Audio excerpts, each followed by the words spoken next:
Drum recording part 7. Today we're going to be doing a 3-mic configuration, but this is kind of my more quote-unquote expensive way to do it. So I'm going to be using 2 ribbon microphones as the overheads.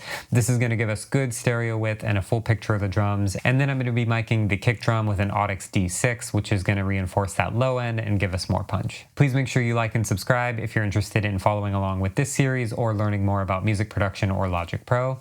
And I'm going to get started. All right, I'm going to show you a 3-mic drum technique that features a pair of ribbon mics for the overheads and an Audix D6 on the kick drum. This particular configuration is really good for that dry vintage sound, so if you want that kind of 70s, like punchy but warm sound, this configuration will help you get there.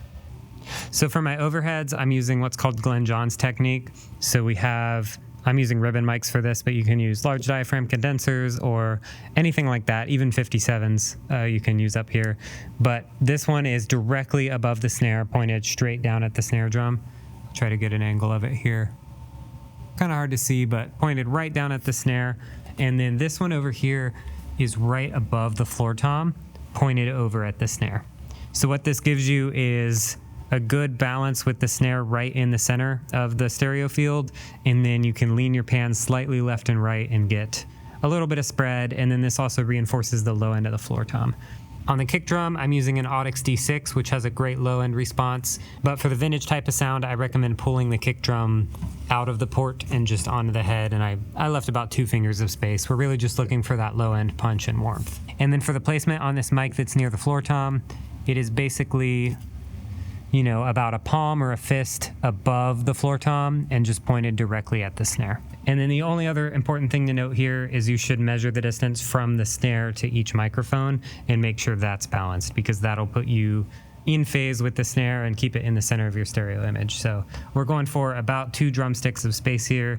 And then for the top one, same thing, about 2 drumsticks of space. And that just gives a good rough estimate. You don't need to actually measure it, just a rough estimate, and get them kind of in the same area so you're better in phase and it sounds better.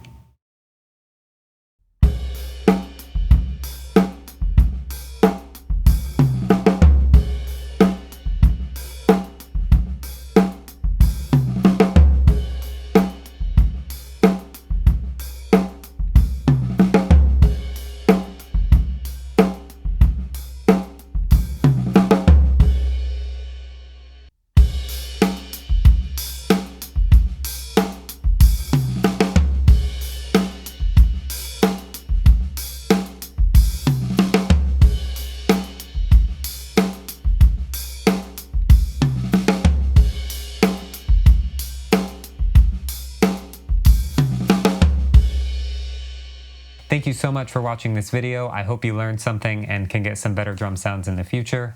If you'd like to learn more about me and the services I provide or book a one-on-one coaching call, there's links to all that down in the description. Otherwise, please make sure you like and subscribe, and I'll see you on the next one.